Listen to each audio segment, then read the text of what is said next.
Have you ever looked at someone you loved your entire life, and suddenly realized they had been lying to you for years? I never imagined that question would define my life. My name is Ethan Carter. I'm 32 years old, and until 2 years ago, I believed my parents were the most honest people I knew. We weren't wealthy, but we lived comfortably in a quiet town where everyone knew our family. My grandfather, William Carter, built everything we had. He started with nothing. No money, no connections, just determination and decades of hard work.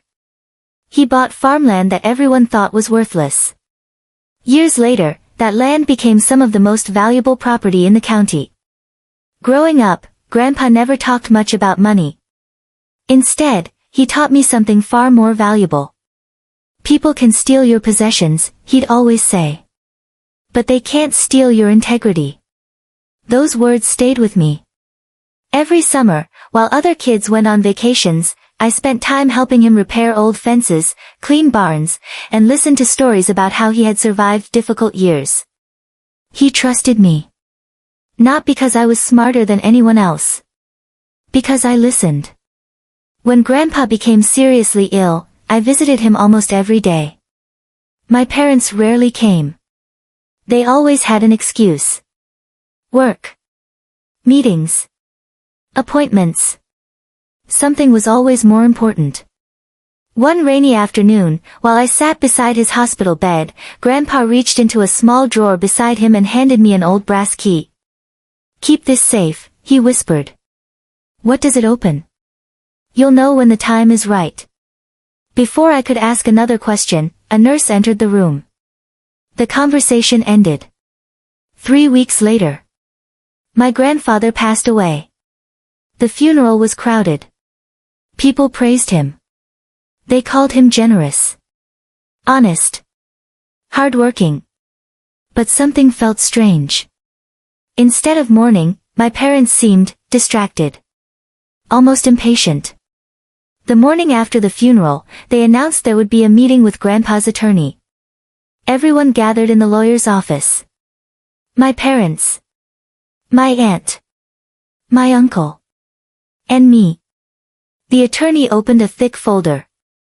He explained that most of Grandpa's assets had been organized into several legal documents over the years. Then he paused. "There appears to be one missing document." My father's face changed for just a second. Only a second. But I noticed. "It's probably nothing," he said quickly. The lawyer frowned. "It could be very important." No one spoke. After the meeting, my parents insisted everything had already been settled. "There wasn't much left anyway," my mother said. "We'll handle everything." I believed them. Why wouldn't I? They were my parents. Life slowly returned to normal. I went back to work. Months passed. Then one afternoon, while paying property taxes on the small cabin Grandpa had allowed me to use, the clerk looked confused. "That's strange." "What is?" "This property doesn't belong to your grandfather anymore." My heart skipped. "What do you mean?" "It was sold several months ago." "Sold?" That couldn't be right. No one had told me. I drove home immediately. When I confronted my parents, they didn't even look surprised. "We sold it." "You what?" "It was the practical decision." "You never asked me." "It wasn't your decision." I stared at them. The property belonged to Grandpa. My father crossed his arms. "And now it's done." Something inside me broke. Not because of the money. Because of the lies. That night, I couldn't sleep. I remembered the old brass key Grandpa had given me in the hospital. For the first time, I wondered if he had known something was going to happen. I opened the drawer where I had kept it for nearly 2 years. The key was still there. Cold. Heavy. Waiting. And deep inside, I had the strange feeling that this tiny piece of metal was about to uncover a secret my family had spent years trying to hide. The brass key felt heavier than it should have. I turn it over in my hand again and again, searching for some clue hidden in its worn metal surface. There were no labels, no numbers, only two tiny engraved letters near the handle. SB. I had no idea what they meant. For nearly 2 years, the key had sat forgotten inside my desk drawer. At the time, I thought Grandpa had given it to me because he was confused by medication or simply wanted me to remember him. Now, nothing about it felt ordinary anymore. The next morning, I drove back to the county clerk's office. I needed answers. The woman behind the counter recognized me immediately. You were here yesterday. I need to know who bought my grandfather's property. She hesitated. I'm sorry. I can't release the buyer's personal information. What about the sale date? She typed on her keyboard for a few seconds. It was transferred about 6 months after your grandfather passed away. 6 months. That meant the sale happened long after the funeral. Long after everyone claimed the estate had already been settled. Something wasn't adding up. Instead of going home, I drove to the old cabin. Or at least, what used to be our cabin. Construction fences surrounded the land. Heavy equipment stood where Grandpa and I used to fish every spring. The old porch was gone. The apple tree he planted when I was 10 had been cut down. I sat in my truck for nearly 20 minutes. Not because of the land. Because every memory attached to it had disappeared. As I prepared to leave, an elderly man working near the entrance waved at me. You looking for someone? I used to come here with my grandfather. His expression softened. William Carter. You knew him. Everybody around here knew William. He walked closer. Good man. We talked for a few minutes. Then he said something that stopped me cold. I remember seeing your parents here with a lawyer before the property changed hands. A lawyer? Yeah. They were measuring buildings, taking pictures, looked like they were planning the sale. When was this? He thought for a moment. Couple weeks before your grandfather passed away. My stomach tightened. Before?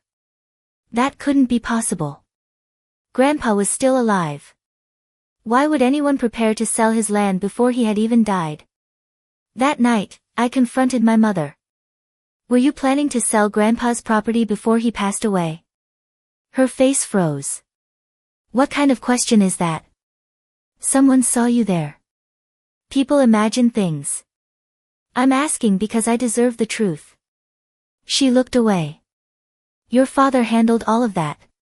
So ask him. For the first time in my life. My mother looked afraid. Dad arrived home an hour later. I repeated the question. He didn't deny it. We explored our options. Before Grandpa died, we knew what was coming. You planned everything while he was still alive? His voice grew sharper. Enough. No. I stepped closer. You've lied to me for 2 years. We did what was best for the family. The family. Or yourselves. His eyes narrowed. You don't understand finances. No. I understand betrayal. Without another word, I walked out. The next morning, my phone rang. The caller ID displayed an unfamiliar number. Mr. Carter. Yes. My name is Helen Brooks. I worked as your grandfather's legal assistant for nearly 25 years. My heart started racing. I've been trying to reach you. You have. There are things you should know. She refused to discuss them over the phone. Can we meet? We agreed to meet at a small cafe just outside town. Helen looked to be in her late 60s. Neatly dressed. Calm. The kind of person who noticed everything. She placed a small notebook on the table. Your grandfather trusted very few people. I know. He trusted you. I stayed silent. Several months before he died, he became worried. Worried about what? She lowered her voice. He believed someone was trying to gain control of his estate. I felt my heartbeat quicken. Did he say who? He never gave names. But he kept changing documents. Why? He said circumstances had changed. I leaned forward. What kind of documents? Wills. Property transfers. Letters. Instructions. So there were multiple versions? She nodded. Yes. And only one was supposed to become final. My mind immediately returned to the lawyer's words after the funeral. One document appears to be missing. What if it wasn't missing at all? Helen opened her notebook. There's one more thing. She slid a piece of paper across the table. It contained the address of an old bank downtown. Does this place mean anything to you? I looked at it. No. It should. Why? Because your grandfather visited that bank every month for almost 15 years. What was there? She smiled slightly. I never asked. But I know he carried one key. A chill ran through my body. Slowly. I reached into my jacket pocket. I placed Grandpa's brass key on the table. Helen stared at it for several seconds. Then she whispered. I knew it. You've seen this before. She nodded. Only once. What does it open? A safe deposit box. Everything suddenly made sense. The letters engraved on the key. SB. Safe box. The realization hit me like a wave. Grandpa hadn't given me a random keepsake. He had entrusted me with something. Something important enough to protect until after his death. The bank opened at 9 the following morning. I barely slept. Questions flooded my mind. What was inside? Old photographs? Cash? Jewelry? Or the missing document? At exactly 8:55 a.m., I parked outside the bank. The building looked almost untouched by time. Marble columns. Brass doors. Quiet halls. Inside, an employee greeted me politely. How may I help you? I placed the brass key on the counter. I think this belongs to one of your safe deposit boxes. She examined it carefully. May I see your identification? After checking my driver's license, she disappeared into the back office. 5 long minutes passed. When she returned, her expression had completely changed. Mr. Carter. Yes? There is something unusual about this box. My pulse quickened. What is it? The instructions left by the owner state that the contents may only be released. She paused. To you. I couldn't breathe. My grandfather hadn't left the key by accident. He had planned this. Years in advance. And whatever waited inside that vault had been meant for me alone. The bank employee looked at me for a long moment before speaking again. Mr. Carter, please follow me. She picked up the brass key and led me through a hallway lined with security cameras and thick steel doors. Every step echoed in the silent building. My heart pounded. This wasn't just another bank visit. Somehow, I knew my life was about to change. The employee stopped in front of a massive vault door. After entering several security codes and turning a heavy wheel, the door slowly swung open. Inside were hundreds of safe deposit boxes. She walked to the back wall and pointed to one near the bottom. Box 214. She inserted the bank's master key. Then she handed me Grandpa's brass key. The second key must be turned by the owner, or the authorized beneficiary. My fingers trembled. I inserted the key. Click. The lock released. The employee carefully removed a small metal box and placed it in a private viewing room. I'll give you as much time as you need. Then she quietly left. For several seconds, I just stared at the box. This was the mystery Grandpa had trusted only me to solve. Taking a deep breath, I lifted the lid. Inside wasn't gold. There wasn't a stack of cash. Instead, I found something far more valuable. Everything inside had been organized with incredible care. A leather folder. Several sealed envelopes. A black and white photograph. A pocket notebook. And a small wooden box wrapped in a faded blue ribbon. I reached for the photograph first. It showed Grandpa standing beside a younger man in front of the old family farmhouse. On the back, written in Grandpa's neat handwriting, were the words, "Some promises should never be broken." I didn't recognize the other man. But I had a feeling I soon would. Next, I opened the leather folder. The first page made my stomach tighten. Property ownership records. Every piece of land Grandpa had ever purchased was listed. The dates. The values. The legal descriptions. But one property stood out. The old cabin. Across the top of the page, written in red ink, were 3 words. Not for sale. I blinked. Then I read the next paragraph. If you are reading this, someone ignored my final wishes. I stopped breathing. There was more. Grandpa had written an entire letter. Not to his lawyer. Not to my parents. To me. Dear Ethan. If this letter has reached you, then events unfolded exactly as I feared. For years, I watched people change whenever money entered the conversation. Some members of our family began seeing my life's work as something to divide, instead of something to protect. I tried to believe I was wrong. Unfortunately, I wasn't.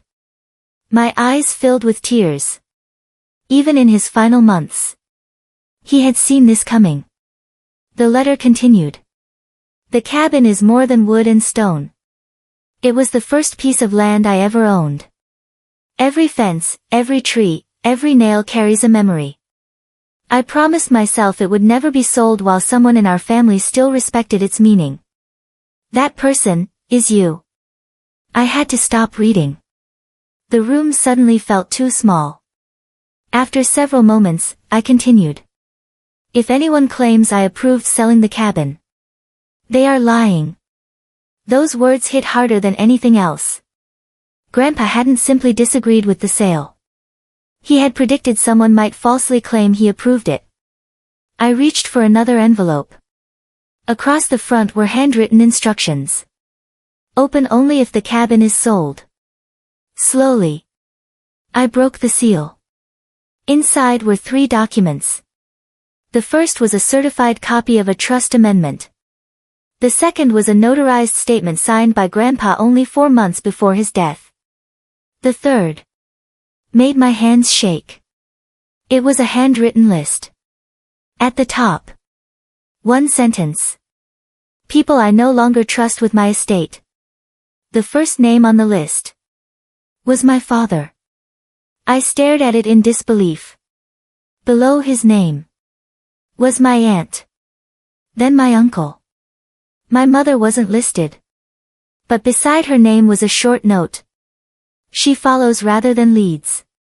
Grandpa hadn't hated them. He simply no longer trusted them. I leaned back in the chair, overwhelmed. Everything I'd believed about my family was collapsing.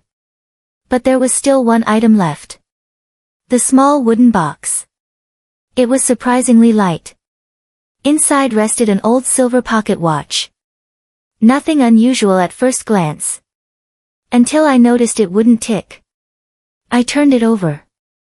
There was another engraving. Truth is always on time. Confused, I pressed the small release button. The watch popped open. Instead of gears, there was a folded piece of paper hidden inside. I carefully unfolded it. It contained only 1 sentence. Ask Richard about the second witness. Richard? Who was Richard? I searched the leather folder again. Near the back was a business card. Richard Hale. Retired notary public. There was an address. Only 15 miles away. Before leaving the bank, I gathered everything back into the folder. The employee met me near the exit. Was everything all right? I smiled politely. Actually, it answered more questions than I expected. She nodded knowingly. Your grandfather visited this box every birthday. Every birthday? Without fail. What did he do? He'd sit in the viewing room for 10 or 15 minutes. And then? He always smiled before leaving. Driving home, my phone buzzed. It was my father. I ignored the call. Seconds later. Another call. Then another. Finally, a voicemail. Ethan. His voice sounded unusually nervous. We need to talk. No more misunderstandings. Come home. Something about his tone was different. Not angry. Not demanding. Afraid. When I arrived at my apartment, someone was waiting outside. It wasn't my father. It wasn't my mother. It was a man in an expensive gray suit. He stepped toward me. Mr. Carter. Yes. My name is Daniel Mercer. I represent the company that purchased your grandfather's property. Every instinct told me to walk away. Instead, I stayed. What do you want? He glanced around to make sure no one else was listening. Then he lowered his voice. There are people who believe you now possess something they desperately want. My heart raced. I don't know what you're talking about. I think you do. He handed me a business card. If anyone offers you money. If anyone threatens you. If anyone asks about a missing document. He paused. Don't answer them. I frowned. Why? He looked directly into my eyes. Because this stopped being a family dispute weeks ago. It has become a legal investigation. As I watched him walk away, only one thought echoed in my mind. If lawyers, property developers, and even strangers were suddenly interested in Grandpa's documents, then whatever remained hidden was worth far more than a simple cabin. And somewhere, someone was willing to do almost anything to make sure I never uncovered the full truth. I didn't sleep that night. The words from the man outside my apartment kept replaying in my head. This stopped being a family dispute. It's become a legal investigation. If that was true, then Grandpa had left behind something much bigger than a missing property document. He had left behind the truth. And someone was desperate to keep it buried. The next morning, I drove to the address written on Richard Hale's business card. It led me to a quiet neighborhood on the edge of town. Small brick houses. Perfectly trimmed lawns. The kind of place where nothing ever seemed to happen. House number 47 stood at the end of a cul-de-sac. An elderly man was watering flowers in the front yard. I parked my truck and walked toward him. Mr. Richard Hale. He looked up slowly. Depends who's asking. My name is Ethan Carter. The moment he heard my last name, the smile disappeared from his face. You'd better come inside. His voice wasn't welcoming. It sounded concerned. His living room was filled with old books, legal files, and framed photographs from decades of work as a notary public. He motioned for me to sit. I've been expecting this day. You have? He nodded. William told me you might come someday. My heart skipped. Grandpa talked about me? Often. Richard disappeared into another room and returned carrying a small wooden file box. He placed it on the table between us. I promised your grandfather I wouldn't open this unless you came looking for answers. He unlocked the box. Inside were copies of legal papers, meeting notes, and one sealed envelope. Across the front were Grandpa's handwritten words. For Richard, if Ethan finds you. Richard handed me the envelope. I've never read it. It wasn't mine to open. Inside was another letter. This one was much shorter. Richard. If Ethan is reading this with you, it means my fears were justified. Tell him everything. Leave nothing out. He deserves the truth. Signed, William Carter. I looked back at Richard. What truth? He leaned back in his chair. It started about a year before your grandfather passed away. He called me to witness changes to his estate. Was that unusual? Not at all. But the people who showed up afterward. That was unusual. Richard opened one of the folders.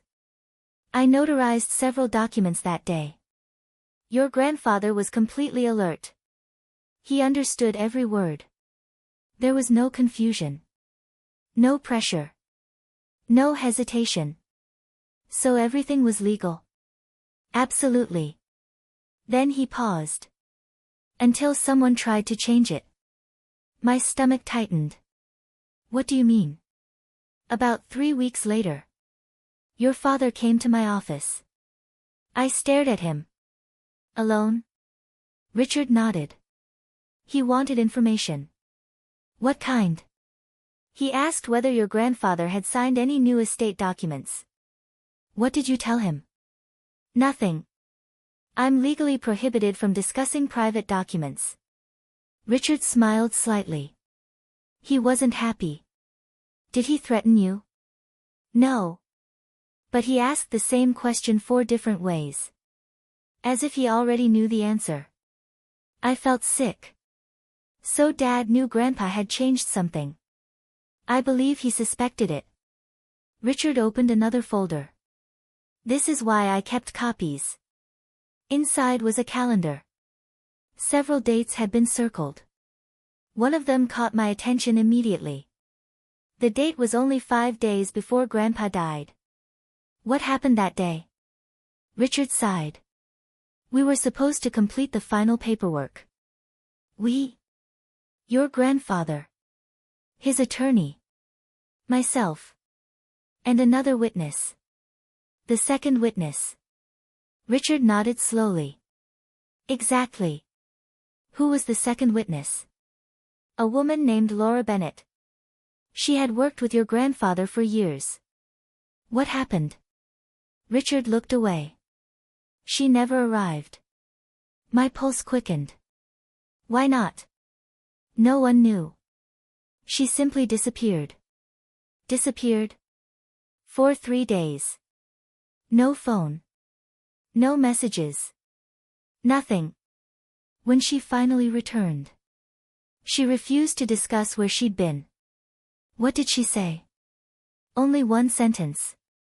Richard looked directly at me. Tell William I'm sorry. That's all. Goosebumps ran down my arms. Did Grandpa believe her? I don't think so. He looked heartbroken. Richard stood and walked to a bookshelf. From the top shelf, he removed an old newspaper. He carefully unfolded it. This never made major headlines. The article described a car accident involving Laura Bennett. Minor injuries. No fatalities. The accident happened the same morning she was supposed to witness Grandpa's final documents. What are the odds? I whispered. Richard didn't answer.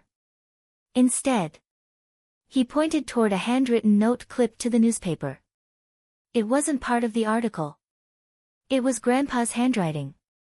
Accidents don't always happen by accident. Silence filled the room. For the first time, I began wondering if everything surrounding Grandpa's estate had been carefully planned. Not by him. By someone else. Richard spoke again. There's something I've never told anyone. I looked up. The day after Laura disappeared, I noticed someone parked outside my office. Watching. For nearly 4 hours. Did you recognize them? No. But they weren't there by coincidence. He opened another folder. Inside was an old Polaroid photograph. It showed a black sedan parked across the street. The license plate was visible. I took this because it felt strange. I looked closely. The license plate number was clear. I gave this to the police years ago. They never followed up. Just then, Richard's phone rang. He glanced at the screen. His expression changed instantly. He declined the call. Everything all right? That number has called 3 times this week. Who is it? I don't know. But they never leave a message. Before I could respond, the house lights suddenly flickered. Then, the electricity went out completely. The room fell silent. Richard slowly stood. Stay here. He walked toward the front window. Pulled the curtain aside. Then froze. What is it? He didn't answer. Instead, he whispered. They found us. I rushed to the window. A black SUV was parked across the street. Its engine was running. The windows were completely tinted. No license plate on the front. 2 men sat inside. Neither moved. Neither looked away from the house. Richard stepped back. His voice had become almost a whisper. They've never come this close before. My heart hammered against my chest. Who are they? I don't know. But I know one thing. They aren't here to ask questions. A loud knock echoed through the front door. 3 slow knocks. Then silence. Neither of us moved. Another knock. This time, even louder. Richard looked at me with fear in his eyes. They know you're here. The knocking stopped. For a few seconds. The silence was even more terrifying. Richard slowly stepped away from the window and looked at me. They've never come to my house before. I kept my eyes on the black SUV parked across the street. The engine was still running. Neither of the men inside had moved. They were waiting. Another knock echoed through the house. This time it wasn't patient. It was demanding. Richard whispered. Come with me. Instead of walking toward the front door, he hurried down a narrow hallway leading to the kitchen. He opened what looked like an ordinary pantry. Behind a row of shelves was another door. I stared in disbelief. You've got to be kidding. Richard gave a nervous smile. I've been a notary for 40 years. I've handled documents worth millions. You learn to be careful. The hidden door opened into a narrow passage that led behind the garage. Within seconds we were outside. Richard quietly locked the door behind us. Neither of us spoke until we reached his old pickup truck parked behind the property. Only then did he finally breathe. They won't expect us to leave this way. As we drove away, I looked back. One of the men had finally stepped out of the SUV. He walked toward the front porch. The other remained inside the vehicle. They're going to realize we're gone. Richard nodded. I know. Which is why we're not going home. 20 minutes later we arrived at a small fishing cabin beside a quiet lake. The place looked abandoned. Old wooden walls. A rusted mailbox. Broken shutters. Richard unlocked the door. This place belonged to my brother. Nobody knows I still have the keys. Inside, dust covered almost everything. But one room had clearly been used recently. There was fresh coffee. A working generator. And a locked filing cabinet. Richard unlocked the cabinet and pulled out an old cassette recorder. A few months before William died. He came here. He said he needed somewhere private. What did he do? He recorded a message. My heart skipped. A recording? Richard nodded. He told me never to play it. Unless you came looking for answers. He placed an old cassette into the recorder. The tape began to spin. For several seconds. Only static filled the room. Then, I heard my grandfather's voice. Calm. Steady. Exactly as I remembered. If you're hearing this, Then Ethan found the truth. And that means I was right to prepare for what happened. I felt my throat tighten. Hearing his voice again after all this time was almost overwhelming. Ethan. I hope I'm wrong. I hope this recording never becomes necessary. But if you're listening. Someone betrayed our family. Richard lowered his head. He had never heard the recording before either. Grandpa continued. Money changes people. Not because money is evil. But because it reveals what was already inside them. For years I ignored the warning signs. That was my mistake. The recording paused for a moment. Then Grandpa said something neither of us expected.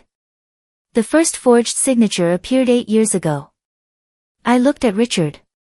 He looked just as shocked. A forged signature. Grandpa continued. At first I believed it was an honest mistake. Then it happened again. And again. Someone believed I wasn't paying attention. I couldn't believe what I was hearing. Someone had apparently been forging Grandpa's signature for years. Long before the inheritance dispute. The tape continued. I hired a handwriting specialist. He confirmed my fears. Several documents in my files were not signed by me. Richard slowly sat down. I never knew this. Neither did I.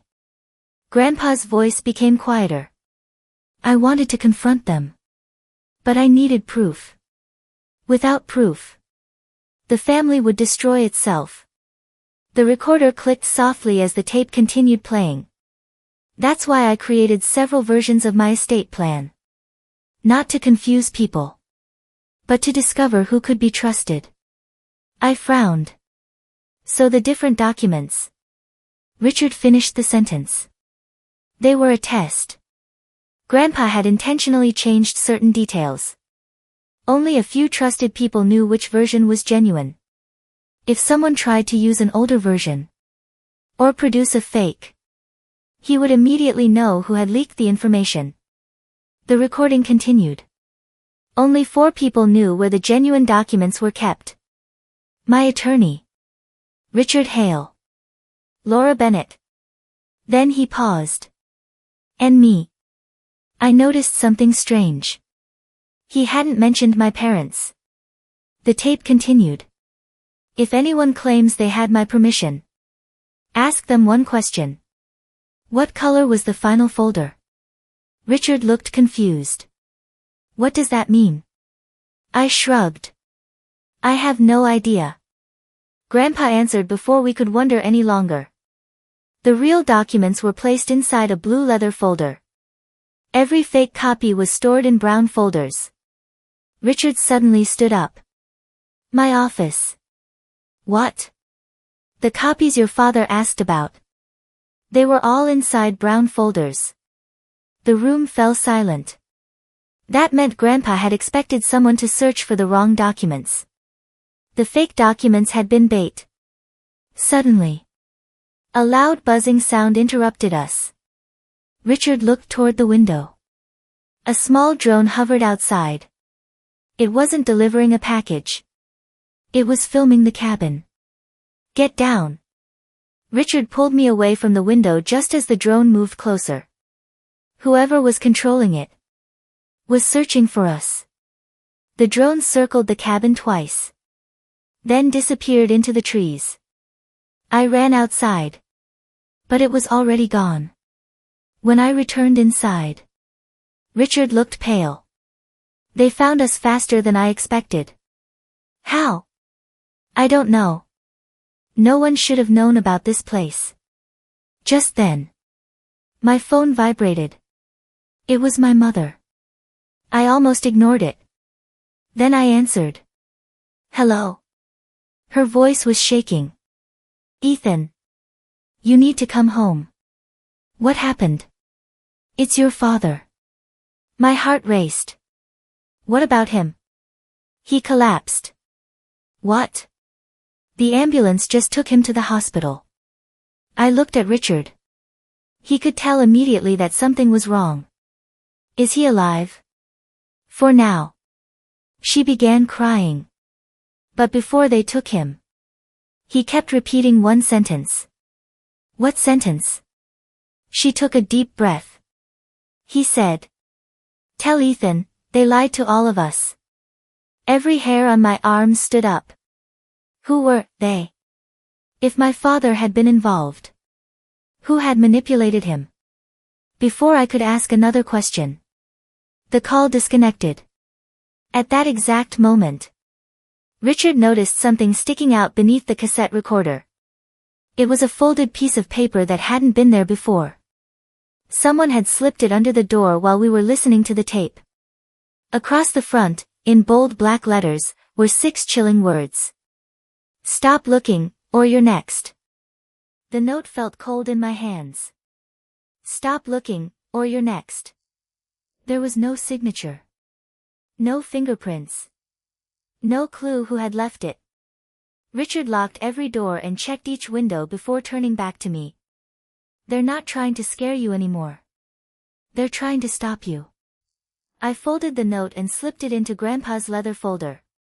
If they wanted me to quit, they're too late. Less than an hour later, I was driving toward County General Hospital. The road felt longer than ever. My mind raced with questions. Why had my father suddenly collapsed?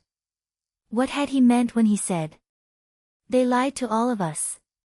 If he had helped sell Grandpa's property, was he finally feeling guilty? Or had he just discovered that someone had been using him all along? When I arrived at the hospital, my mother was sitting alone in the waiting area. She looked exhausted. Her eyes were red from crying. The moment she saw me, she stood up. "Ethan." I didn't hug her. Not this time. "How is he?" "They stabilized him. The doctors think it was a stress-related heart episode." "Can I see him?" She nodded. But only for a few minutes. Room 312 was quiet. Machines beeped steadily beside the bed. For the first time in my life, my father looked fragile. He opened his eyes as I entered. "You came." I almost didn't. He closed his eyes for a moment. "I wouldn't blame you." Neither of us spoke for several seconds. Finally, he broke the silence. "You found something." It wasn't a question. It was a statement. I looked at him carefully. "How do you know that?" "Because they warned me you would." My heart skipped. "Who warned you?" Instead of answering, he asked his own question. "Did you open the safe deposit box?" I froze. I had never told anyone about the bank. Not even Richard. "How do you know about that?" He gave a weak smile. "Because your grandfather wanted me to find it." "What?" But I never could. Nothing made sense anymore. "Grandpa gave me the key." "I know. He never trusted me with it." His voice cracked. "And now I finally understand why." For the first time, I saw genuine regret in his eyes. "Ethan, I made terrible mistakes. I believed people I shouldn't have trusted." "Who?" He looked toward the hospital door before answering. "A man named Victor Lang." The name meant nothing to me. "Who is Victor?" "He approached me almost 3 years before your grandfather died." "What did he want?" "He claimed he represented an investment company. He said the family land could be worth millions if it were developed." Dad coughed painfully before continuing. "He convinced me your grandfather was standing in the way of everyone's future." "So you believed him?" "I did. I thought I was helping the family. I couldn't hide my anger." "So you helped sell Grandpa's dream?" "I never wanted to betray him. I thought." He stopped. "What?" "I thought he had already agreed." I remembered Grandpa's recording. Fake documents. Brown folders. Someone had intentionally created confusion. Victor showed me paperwork. He said Grandpa had already signed everything. I never questioned it. My father lowered his head. I should have.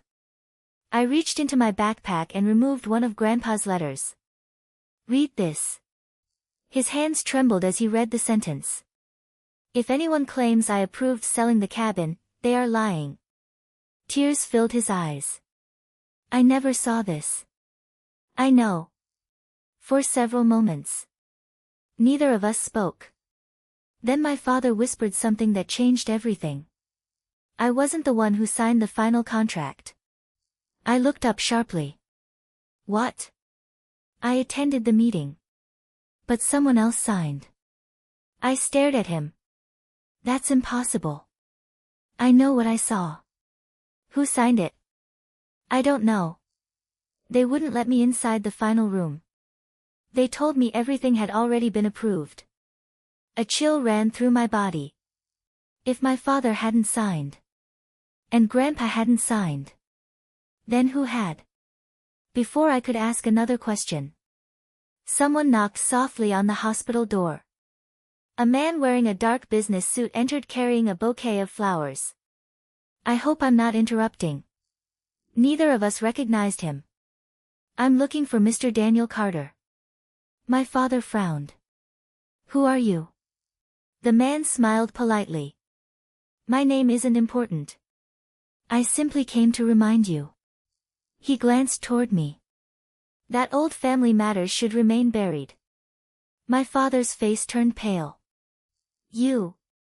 The stranger smiled again. I warned you years ago not to reopen this.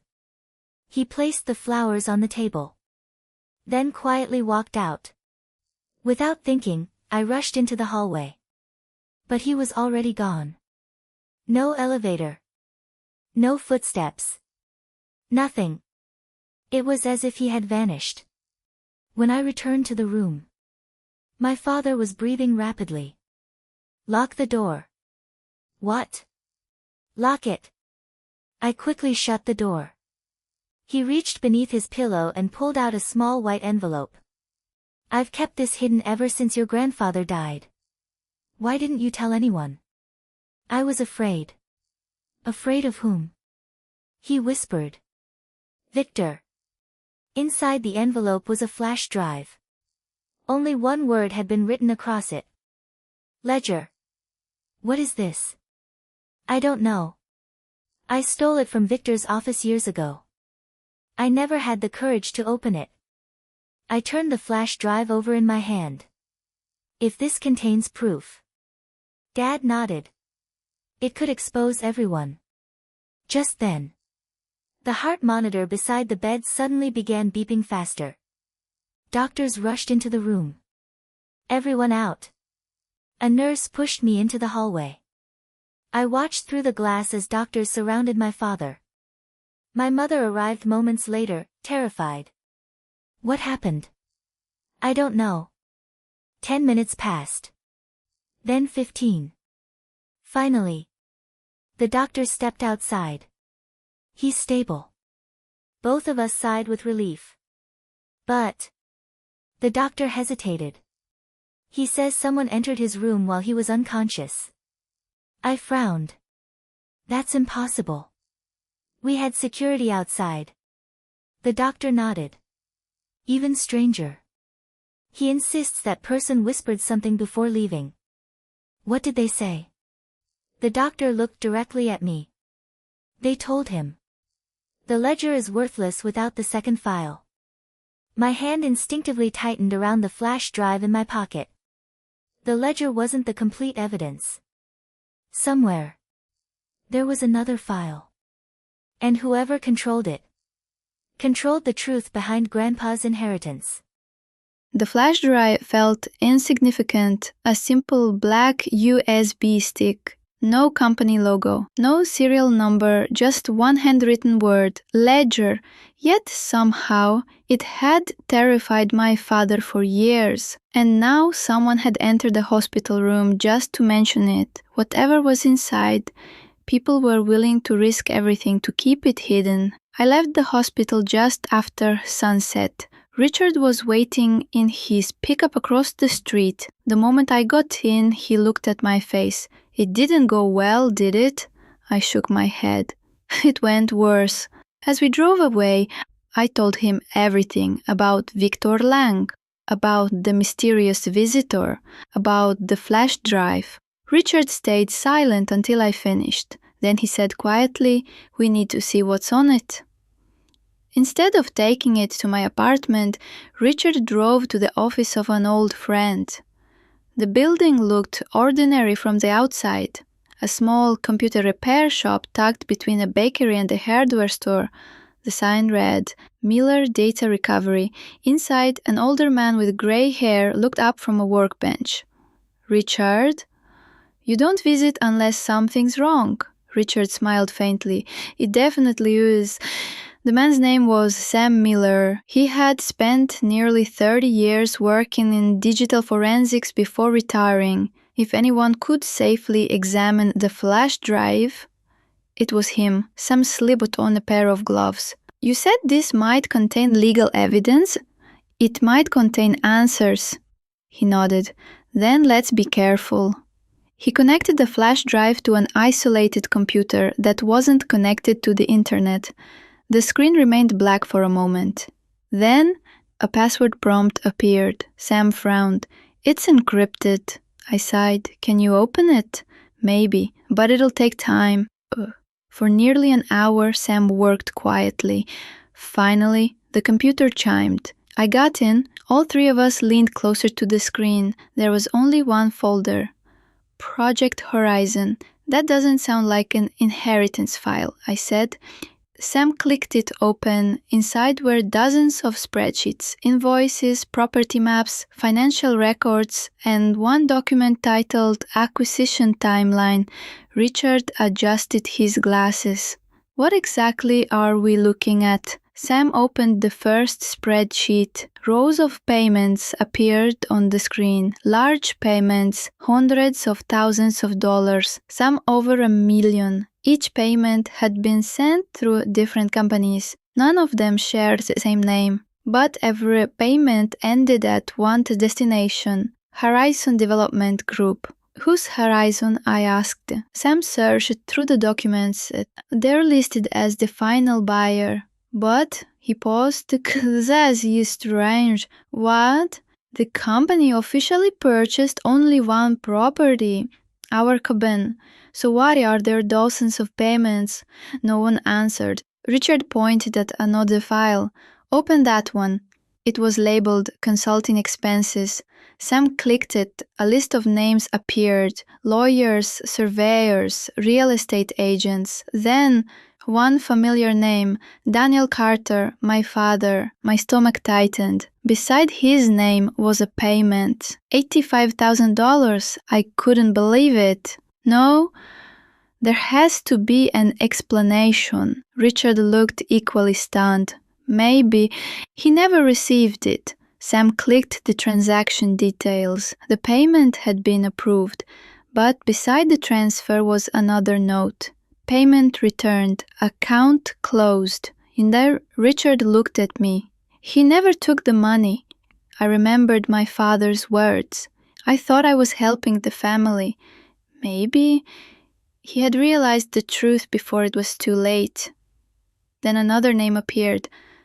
This time, my heart nearly stopped. Laura Bennett, the missing witness. She had also been listed. A payment, $250,000. Status, declined. Richard whispered she refused it, which explained everything. Laura hadn't disappeared because she accepted a bribe. She had disappeared because she refused one.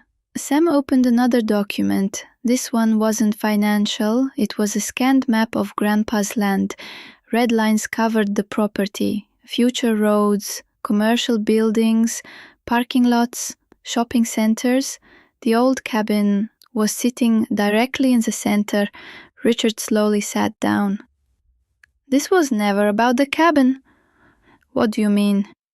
He pointed at the map. "They needed that land. If they didn't own it, they couldn't build any of this.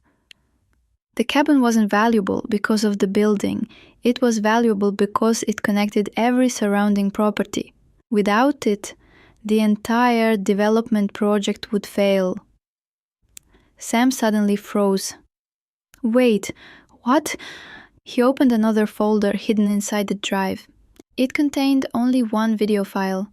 No title, no date. Just final_meeting.mp4. He clicked play. The video quality was poor. It had clearly been recorded secretly. A conference room appeared. Several people were sitting around a large table. One of them was Victor Lang. Even though I had never met him, my father had described The flash drive felt insignificant. A simple black USB stick. No company logo. No serial number. Just one handwritten word. Ledger. Yet somehow, it had terrified my father for years. And now, someone had entered a hospital room just to mention it. Whatever was inside. People were willing to risk everything to keep it hidden. I left the hospital just after sunset. Richard was waiting in his pickup across the street. The moment I got in, he looked at my face. It didn't go well, did it? I shook my head. It went worse. As we drove away, I told him everything. About Victor Lang. About the mysterious visitor. About the flash drive. Richard stayed silent until I finished. Then he said quietly, "We need to see what's on it." Instead of taking it to my apartment, Richard drove to the office of an old friend. The building looked ordinary from the outside. A small computer repair shop tucked between a bakery and a hardware store. The sign read, Miller Data Recovery.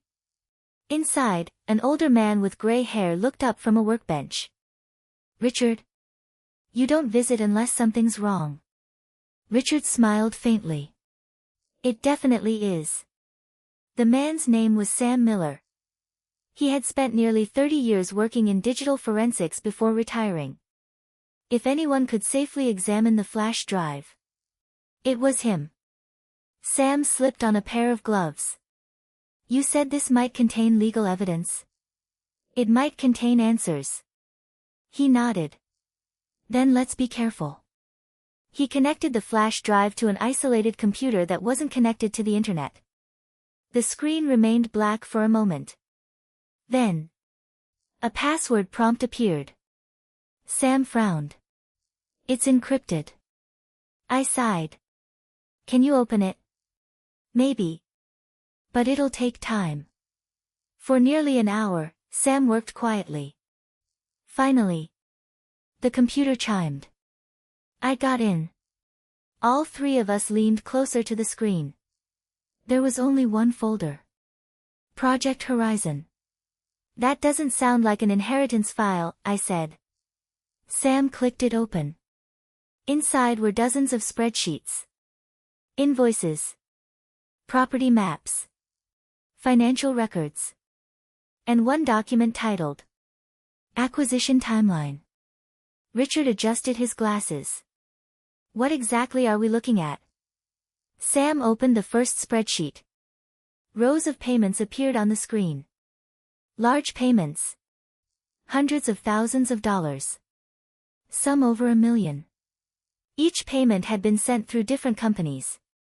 None of them shared the same name. But every payment ended at one destination. Horizon Development Group. Who's Horizon? I asked. Sam searched through the documents. They're listed as the final buyer. But... He paused. This is strange. What? The company officially purchased only one property. Our cabin. So why are there dozens of payments? No one answered. Richard pointed at another file. Open that one. It was labeled Consulting Expenses. Sam clicked it. A list of names appeared. Lawyers. Surveyors. Real estate agents. Then, one familiar name. Daniel Carter. My father. My stomach tightened. Beside his name was a payment. $85,000. I couldn't believe it. No. There has to be an explanation. Richard looked equally stunned. Maybe. He never received it. Sam clicked the transaction details. The payment had been approved. But beside the transfer was another note. Richard looked at me. He never took the money. I remembered my father's words. I thought I was helping the family. Maybe. He had realized the truth before it was too late. Then another name appeared. This time. My heart nearly stopped. Laura Bennett. The missing witness. She had also been listed. A payment. $250,000. Status.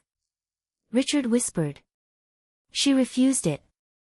Which explained everything.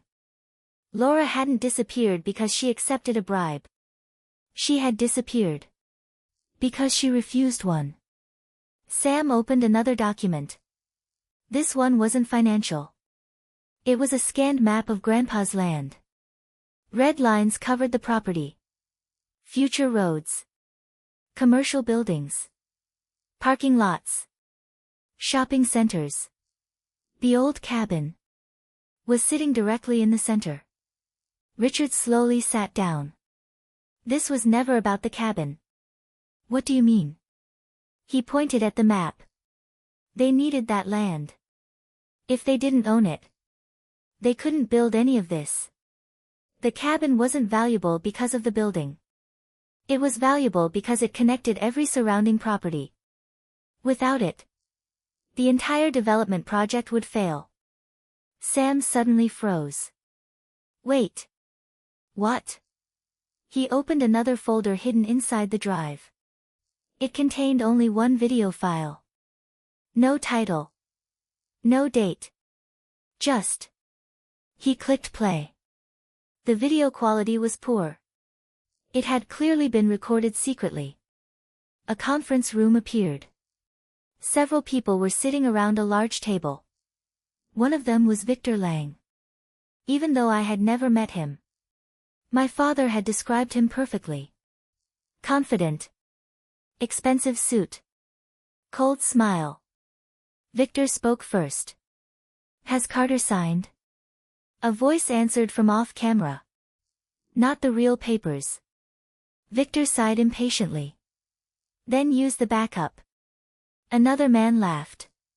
He'll never know the difference. Richard looked horrified. The backup. The brown folder. Exactly. The recording continued. Victor asked another question. And what about the grandson? The room fell silent. Someone finally answered. He doesn't know anything. Victor smiled.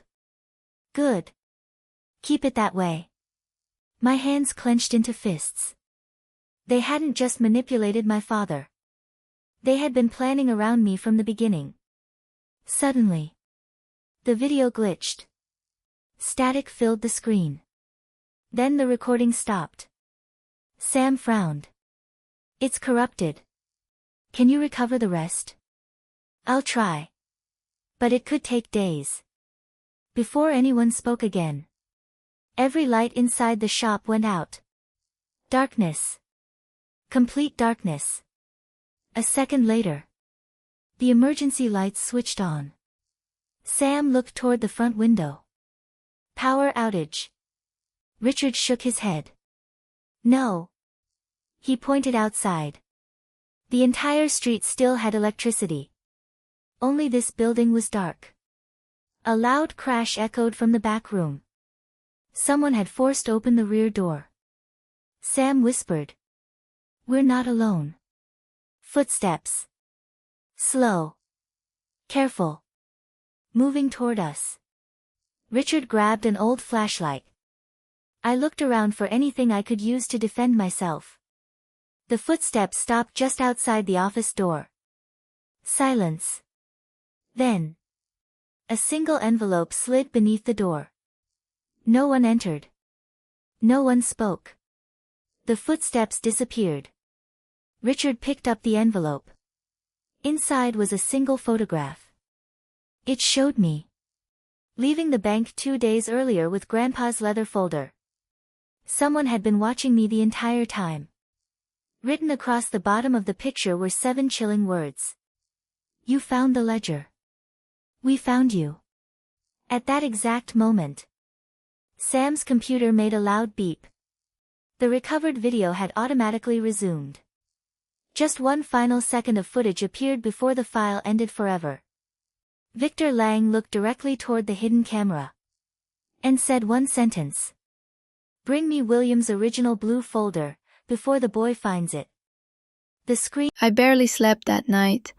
The blue folder rested on the motel room table beside Grandpa's silver pocket watch. Every few minutes, I caught myself looking at it, half expecting it to disappear. After everything that had happened, I couldn't trust coincidence anymore. Whoever was behind this had spent years planning every move. But now, for the first time, we had something they didn't expect.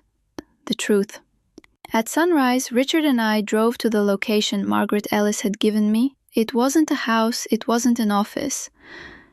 It was an old botanical garden on the outskirts of town.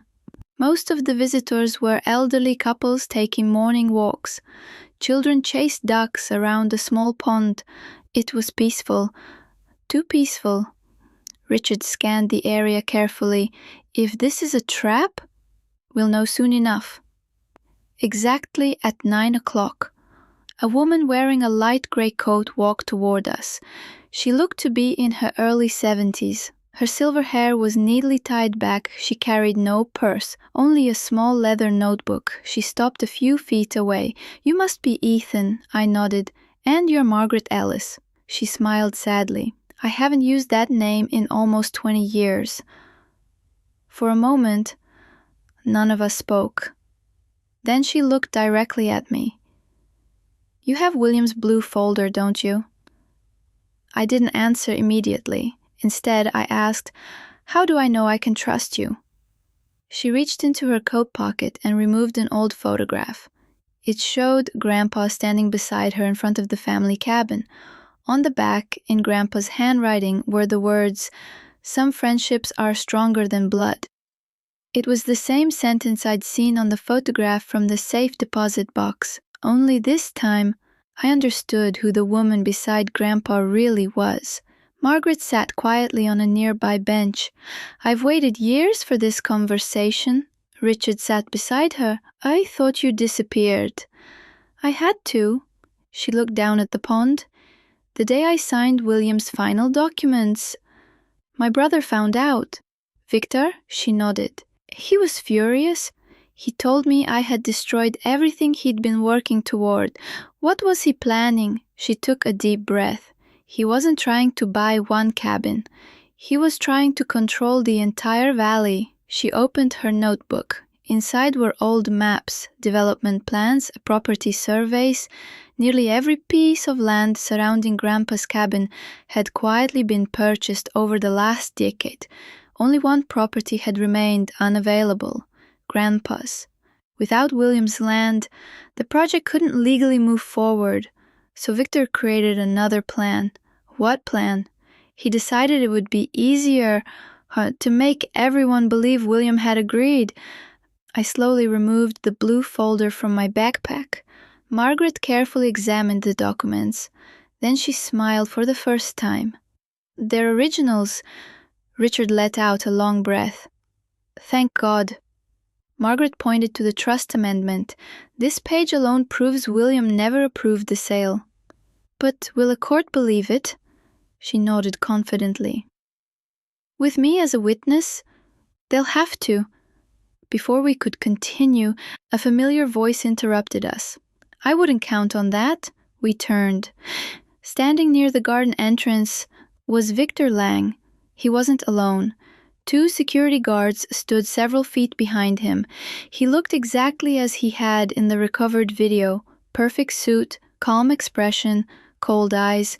Victor smiled politely. Ethan, I've been hoping we'd finally meet. I stepped in front of Margaret. What you want? The same thing I've wanted from the beginning. He looked directly at the blue folder. My documents. They're not yours. His smile disappeared. They soon will be. Richard quietly whispered, "Don't let him get close." Victor took another step. "You've misunderstood everything. I gave your family opportunities. I offered them wealth. You offered lies." Victor shrugged. "People believe what benefits them." I held up Grandpa's trust amendment. "This proves you committed fraud." Victor laughed. "No, it proves someone has excellent copies." I frowned. "Copies?" He nodded.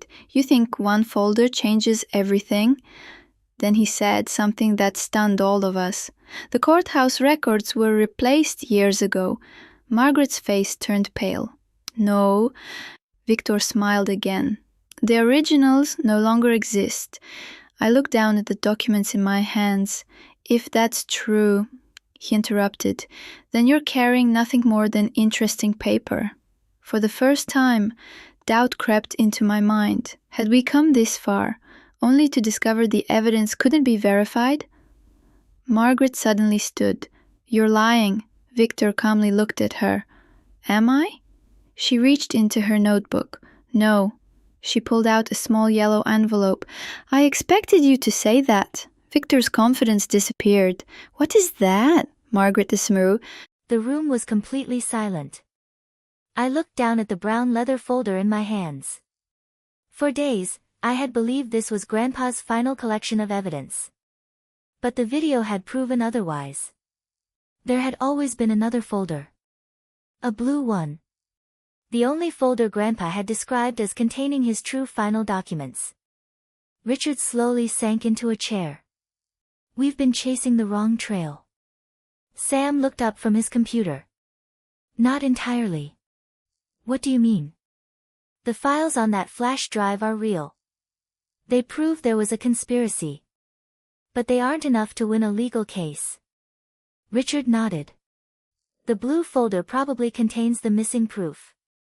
Before anyone could speak again, Sam unplugged the computer. "We need to leave." "Why?" "They know where we are. They've already cut the power once. If they come back, they won't come empty-handed." We packed everything in less than 2 minutes. The flash drive. Grandpa's letters. The photograph. Richard's files. As we stepped outside, the street looked completely normal. Cars passed by. Children rode bicycles. Neighbors walked their dogs. No one would have guessed that only minutes earlier someone had been watching us. Richard locked the shop door. "I know one place they won't think to search." "Where?" "The old Carter farmhouse." I frowned. "It burned down years ago." "Part of it did." Richard smiled faintly. "But not all of it." 40 minutes later we arrived at the abandoned property. Nature had reclaimed almost everything. Tall grass covered the yard. Broken windows reflected the evening sun. The front porch had collapsed. It looked deserted. Yet standing there, I could almost hear Grandpa's laughter from my childhood. "I haven't been here since I was 14, I whispered. Richard nodded. "Neither has anyone else." He walked toward what remained of the old barn. At first, I didn't understand why. Then he pulled away several loose wooden boards. Behind them, a narrow staircase descended underground. I stared in disbelief. "There's a basement. A storm shelter. Your grandfather built it in the 70s. The air inside was cool and smelled of old wood. Dust covered the shelves. Boxes lined the walls. Most were filled with tools and family keepsakes. Old Christmas decorations. Photo albums. Fishing gear. Everything looked untouched. Richard shined his flashlight across the room. "William once told me, if I ever hide the truth, I'll hide it where memories live." We began searching. Every box. Every cabinet. Every shelf. An hour passed. Nothing. Frustrated, I sat down on an old wooden bench. As I brushed away years of dust, I noticed something carved into the surface. A simple compass. North, south, east, west. And beneath it, Grandpa's initials. W.C. Richard leaned closer. I've seen that symbol before. Where? He thought for a moment. The pocket watch. My heart raced. I pulled Grandpa's silver watch from my backpack. The inside cover contained the exact same compass engraving. Except this one had a tiny arrow pointing east. Richard slowly stood. The carving isn't decoration. It's a direction. We both turned toward the eastern wall. It looked completely ordinary. Old bricks. Wooden shelves. Rusted nails. Then I noticed one brick looked newer than the others. I reached toward it. It moved. A soft click echoed through the shelter. Part of the wall shifted open. Behind it was a narrow compartment. Inside rested a single metal box. Painted blue. Neither of us spoke. I carefully lifted it onto the table. The lid was locked. But there was a familiar keyhole. I reached into my pocket. Grandpa's brass key. The same key that had opened the safe deposit box. I inserted it. Click. The lock released. Inside lay a perfectly preserved blue leather folder. Exactly as Grandpa had described. There was also another sealed envelope. Across the front, in Grandpa's handwriting, were the words. If you found this, you never gave up. I swallowed hard. Then opened the envelope. Dear Ethan. The folder beneath this letter contains the only estate documents that matter. Everything else was created to buy you time. If you're holding this, you've already discovered that people were chasing the wrong evidence. Now they'll come after the right one. I looked at Richard. They knew this existed. He nodded. They just never knew where. I opened the blue folder. Inside were original property deeds. Signed trust documents. A notarized amendment. Everything carried official seals. Everything appeared authentic. But one document stood out. It was titled Declaration of Beneficial Ownership. At the bottom, Grandpa's signature. Richard's signature. Laura Bennett's signature. And one more. A fourth witness. I frowned. There was another witness? Richard looked shocked. I've never seen this. You don't recognize the name? He leaned closer. Slowly. His expression changed. Oh my God. The fourth signature read. Margaret Ellis. Who's Margaret? Richard stared silently at the page. Finally, he answered. Victor Lang's older sister. The room fell silent. That can't be right. It is. Then why would she witness Grandpa's real documents? Richard smiled sadly. Because she wasn't always Victor's sister. What? She chose William's side years ago. He explained that Margaret and Victor had inherited a family business decades earlier. Victor wanted quick profits. Margaret believed in honesty.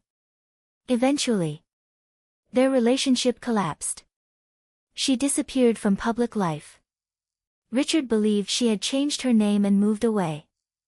No one had heard from her in years. If she's alive. I whispered. She could prove everything. Richard nodded. Exactly.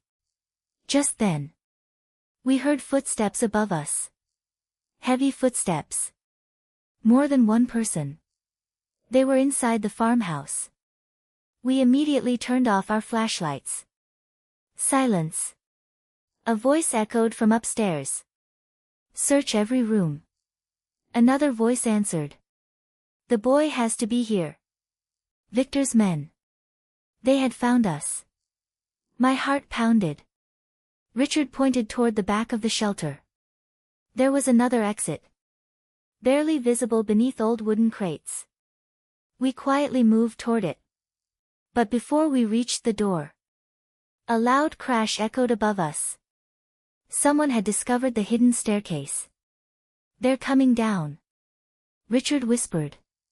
Without another second to lose, I grabbed the blue folder, the metal box, and Grandpa's letters. We pushed open the hidden exit. Fresh night air rushed inside. The tunnel led into the woods nearly 100 yards behind the farmhouse. We ran without looking back. Branches scraped against our arms. Leaves cracked beneath our feet. Behind us, flashlights appeared in the darkness. "They're running. Don't let them escape." We reached Richard's truck and sped away just as two SUVs burst out from the trees behind us. A high-speed chase began along the narrow country roads. Headlights filled my rearview mirror. One SUV tried to force us off the road. Richard gripped the steering wheel tightly. "Hold on." He swerved sharply onto an old gravel road that wound through abandoned farmland. The larger SUVs struggled to keep up. Finally, after several tense minutes, their headlights disappeared. We had escaped. For now.